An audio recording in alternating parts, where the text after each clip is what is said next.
Mastermind आणि leadership या ग्रुपचे अध्यक्ष माननीय श्री दादासाहेब वाघ सर आणि उपस्थित सर्व सदस्य, आपल्या सर्वांना नमस्कार. आपल्या या साप्ताहिक कार्यक्रमामध्ये आपल्या या कार्यक्रमाचे जे अध्यक्ष आहेत ते आपल्याला प्रत्येकी एक पुस्तक अलॉट करतात. या पुस्तकाचं वाचन आपल्याला सोमवारपासून ते शनिवारपर्यंत करायचं असतं. त्यामध्ये सिलेक्टेड त्यांनी 2 किंवा 3 चॅप्टर्सचा अभ्यास आपल्याला करायला सांगितलेला असतो आणि रविवारी सकाळी 7:55 आपल्याला या कार्यक्रमासाठी उपस्थित राहायचं असतं.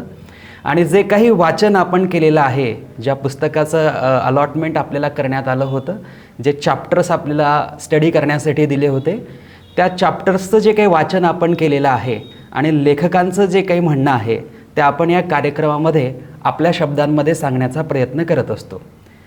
आज जवळपास आपला हा 9वा प्रोग्राम आहे आणि या 9व्या भागापर्यंत पोहोचताना आपला जे पुस्तक आपल्याला अलॉट केलं होतं, द मिरॅकल मॉर्निंग, ज्या पुस्तकांचे लेखक होते हॅल एल्रॉड, आता या पुस्तकाचं संपूर्ण वाचन आपलं झालेलं आहे आणि या पुस्तकामधनं आपल्याला बऱ्याच गोष्टी ज्या आहेत त्या शिकायला मिळालेल्या आहेत. मला प्रामुख्याने सांगायचं म्हटलं तर मला 3 अचिव्हमेंट्स या पुस्तकातनं मिळाल्या असं मी म्हणू शकतो. प्रत्येक अचिव्हमेंट ही मोठीच असते असं नाही आहे, परंतु माझ्यासाठी ती मोठी आहे. मी कधी आयुष्यात विचार पण केला नव्हता की मी सकाळी कधी लवकर उठू शकतो किंवा सकाळी मला जाग येऊ शकते. उठणे आणि जाग येणे यामध्ये फरक आहे. जाग ही ॲटोमॅटिकली येत असते आणि उठणे म्हटलं तर ते आपल्या मनावर असतं की आपल्याला उठायचं आहे की झोपून राहायचं आहे. माझं बायोलॉजिकल क्लॉकनुसार जर मी गेलो तर मला रात्री कामं करायला आवडतात, जवळपास 12, 1, 2 वाजेपर्यंत, आणि सकाळी 8, 9 वाजेपर्यंत उठायला आवडायचं. परंतु जेव्हा हे पुस्तक मला मिळालं, या पुस्तकामध्ये जेव्हा ही अलॉटमेंट झाली की आपल्याला हे पुस्तक वाचायचं आहे आणि या पुस्तकाच्या प्रकरणांबद्दल आपल्याला माहिती सांगायची आहे, तेव्हा मला सुरुवातीला निराशा झाली की जे आपण करू शकत नाही तेच आपल्यासमोर आलेलं आहे की मिरॅकल मॉर्निंग असेल की नसेल आणि सकाळी पहाटे उठणं वगैरे या सगळ्या गोष्टी लेखकांनी सांगितलेल्या आहे. परंतु तरी देखील एक चॅलेंज म्हणून किंवा एक काहीतरी नवीन म्हणून आपण त्याला मी अंगीकारलं आणि जवळपास 3 रविवारपर्यंत मी तर काही पहाटे उठण्याचा कधी प्रयत्न केला नाही. परंतु अचानक एक दिवस असं झालं की चला आता सकाळी उठण्याचा प्रयत्न करूया. तर मी रात्री ठरवलं की आज 10-11 वाजेपर्यंत आपण सगळे कामं आटपून झोपायचं आणि सकाळी आपल्याला जाग येते का ते बघायचं. सकाळी जवळपास मला 5:30 पावणे 6पर्यंतच्या आसपास जाग आली आणि मी म्हटलं की आता झोपायचं नाही, आता आपण थोडंसं काहीतरी ॲक्टिव्हिटी करायच्या. मी थोडंसं जागेत झोपेतून उठलो, त्यानंतर चहा वगैरे घेतला आणि थोडंसं ॲक्टिव्हिटी एक्झरसाईज वगैरे करायला सुरुवात केली आणि त्यानंतर झोप जी आहे ती पूर्णतः मोडली गेली. त्यानंतर मी माझा जो काही दैनंदिन अभ्यास असतो, मला अभ्यास करायला आवडतो म्हणून मी करत असतो. पुस्तकांचं वाचन असेल, नवीन गोष्टी असेल ते शिकायला आवडतात आणि मग मी ते सरळ ते करायला सुरुवात केली.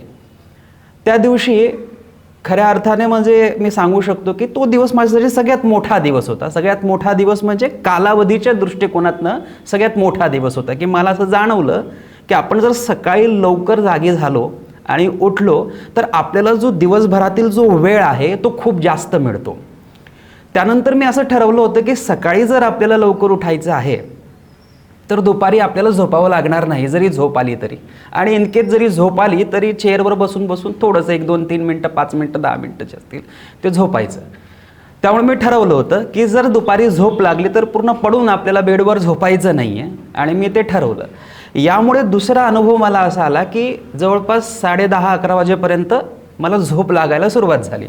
म्हणजे हा एक अनुभव मला आला की सकाळी जर आपण लवकर उठण्याचा प्रयत्न केला तर रात्री जे आहे 10, 10:30, 11 वाजेपर्यंत आपल्याला झोप लागायला सुरुवात होते. आणि जर रात्री 9:30, 10, 11 वाजेपर्यंत, 11:30 वाजेपर्यंत जर आपल्याला झोप लागायला सुरुवात झाली तर ॲटोमॅटिकली दुसऱ्या दिवशी आपण 5, 5:30, पावणे 6 वाजेपर्यंत उठू शकतो. आणि असं हळूहळू करत आता माझा जो टायमिंग आहे सकाळी जागी होण्याचा तो सकाळी 3:30 वाजेपासून ते 5 वाजेपर्यंतच्या या कालावधीमध्ये मला केव्हाही जाग येते. मी असं ठामपणे सांगत नाही की मी 3 वाजताच उठतो आणि 4लाच उठतो आणि 4:30लाच उठतो. एक 3 वाजेपासून ते 5 वाजेपर्यंतचा जो 2 तासाचा स्पॅन आहे त्यामध्ये मला जाग येते म्हणजे येतेच. दुसरा नियम मी पाळतो की दुपारी मी झोपत नाही आणि तिसरा नियम हा आहे की दिवसभर आपण कार्यशील असतो, दिवसभर आपण सृजनशील असतो, खूप मोठा दिवस मिळतो, त्याच्यामुळे आपल्याला एक आत्मविश्वास मिळतो की आपल्याकडे खूप वेळ आहे आणि त्या वेळामध्ये आपण जे नियोजन आहे ते करू शकतो. या पुस्तकामध्ये एक्झरसाईजला फार महत्त्व दिलेलं आहे. एक्झरसाईज मी करायचो, परंतु मध्ये काही सण येतात, बाहेरगावी जावं लागतं, अचानक दुसरे काही कामं येतात आणि असं कामं आल्यामुळे आपलं एक्झरसाईज जे आहे ते पोस्टपोन होत असतं. फॉर एक्झाम्पल जिमला जाणं असेल आणि कुठे बाहेरगावी जाणं आलं 2 दिवस, तर ते 2 दिवस जातात आणि 1 दिवस आपण म्हणतो जाऊ द्या आता उद्याच्या दिवशी जाऊ. परंतु या पुस्तकामध्ये निरंतरता जी आहे, परसिस्टंट ज्याला आपण म्हणतो, कन्सिस्टन्सी ज्याला आपण म्हणतो, त्याबद्दल फार महत्त्वाचं सांगितलेलं आहे की एक्झरसाईज तर करायलाच पाहिजे आणि त्यासोबत निरंतरता ही फार महत्त्वाची आहे की आपण जे काही कार्य करत असू, कोणत्याही प्रकारचं काम करत असू, तर त्यामध्ये एक निरंतरता असणं फार गरजेचं आहे, त्यामध्ये अखंडता असणं फार गरजेचं आहे, ते कार्य निरंतर चालू पाहिजे. या पुस्तकातनं ते पूर्ण वाचन होईपर्यंत हे शिकायला मिळालं की आजचं काम उद्यावर काय, तर ते पुढच्या क्षणावर देखील ढकलू नका असं लेखकांनी सांगितलेलं आहे आणि हे अंमलबजावणी करण्याचा पूर्ण प्रयत्न माझ्याकडनं असतो. संपूर्ण पुस्तकाचं जरी वाचन झालेलं असलं तरी पुस्तकामध्ये लेखकांनी काही असे छोटे छोटे सेंटेन्सेस सांगितलेले आहेत की ते हार्ट टच करतात. जसं की कमी खा आणि जास्त व्यायाम करा, हे अतिउत्तम जे सांगितलेलं आहे लेखकांनी. त्यानंतर कोणतंही काम करत असताना ते उद्यावर काय, तर पुढच्या क्षणावर देखील ढकलू नका, असे काही छोटे छोटे सेंटेन्सेस जे आहेत की जे खूप छोटे सेंटेन्सेस आहेत परंतु जीवनामध्ये परिणाम खूप मोठे करून जातात. तरी हे जरी तुमच्यासाठी जरी छोटंसं असेल तरी माझ्यासाठी खूप मोठं आहे की सकाळी लवकर जाग येणं, खूप मोठा दिवस आपल्याला मिळणं, काम करण्यासाठी, अध्ययन करण्यासाठी, बुद्धिविवर्धन करण्यासाठी, आनंद मिळवण्यासाठी, अभ्यास करण्यासाठी खूप वेळ मिळतो. एक्झरसाईज जी मी ऑलरेडी करत होतो त्यामध्ये 1-2 दिवस गॅप घेऊन एक्झरसाईज करत होतो, तर त्यामध्ये एक निरंतरता आलेली आहे की एक्झरसाईज आता कंटिन्यू होते. आणि त्यामध्ये आणखी लेखकांनी सांगितलेलं आहे की रीडिंग, चांगल्या पुस्तकांचं वाचन आपण केलं पाहिजे. लहानपणापासूनच मला पुस्तक वाचनाची आवड होती.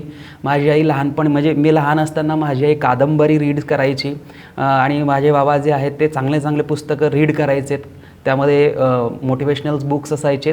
त्यामुळे घरापासून म्हणजे लहानपणापासून तो एक कल आहे की पुस्तकं वाचण्याचा छंद आहे.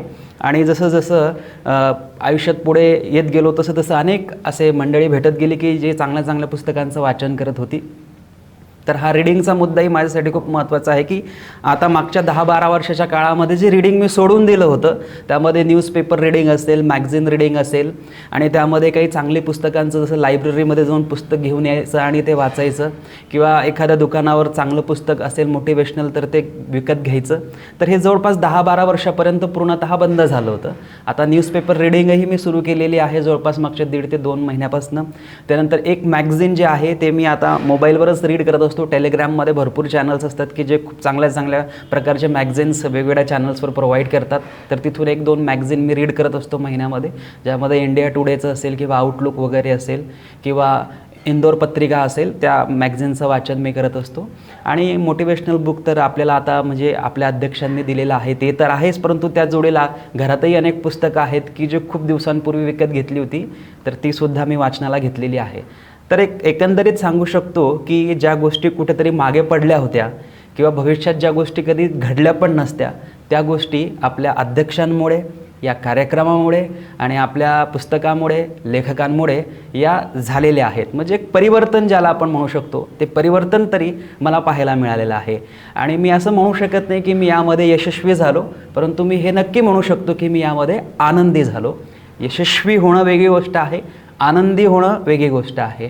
सो आनंदी राहण्यासाठी किंवा आनंदी होण्यासाठी प्रत्येक वेळेस आपल्याला पैसाच खर्च करावा लागतो, वस्तूंचाच उपभोग करावा लागतो आणि त्यातूनच आपण म्हणजे श्रीमंत होऊनच आपण आनंदी होऊ शकतो. तो एक प्रकार आहे ज्याला आपण असं सुखवादाचा जो एक प्रकार आहे की ज्याला आपण ग्रॉस हेडोनिझम असं म्हणत असतो, की वस्तूंचा उपभोग करून मिळणारा जो भौतिक आनंद आहे किंवा जे भौतिक सुख आहे त्याला आपण ग्रॉस हेडोनिझम असं म्हणत असतो. आणि सीमित वस्तूंचा वापर करून, लिमिटेड वस्तूंचा वापर करून ज्या गोष्टींना आपली बुद्धी पणाला लावावी लागते, आपला मेंदू, आपली कसरत, आपलं संपूर्ण पणाला लावावं लागतं आणि जेव्हा ते मिळतं त्याला म्हणतात मानसिक सुख. मानसिक आनंद, ज्याला आपण परिष्कृत सुख म्हणू शकतो किंवा ज्याला आपण रिफाईंड हेडोनिझम असं म्हणत असतो. तर रिफाईंड हेडोनिझमचा जो प्रकार आहे तो माझ्या लाईफमध्ये या पुस्तकामुळे, आपल्या कार्यक्रमामुळे झालेला आहे, हे मी आपल्या समोर सांगू शकतो. त्यामुळे पुन्हा एकदा आपले अध्यक्ष दादासाहेब वाघ यांचं मी मनपूर्वक अभिनंदन करतो आणि धन्यवाद व्यक्त करतो की त्यांनी या प्रकारचा कार्यक्रम जो आहे तो या ठिकाणी सुरू केलेला आहे. आणि ज्यांना ज्यांना या प्रोग्राममध्ये जॉईन व्हावं असं वाटतं ते होऊ शकतात, परंतु त्यासाठी सगळ्यांना इथे ऑफलाईन उपस्थिती दर्ज करावी लागते. So thank you so much.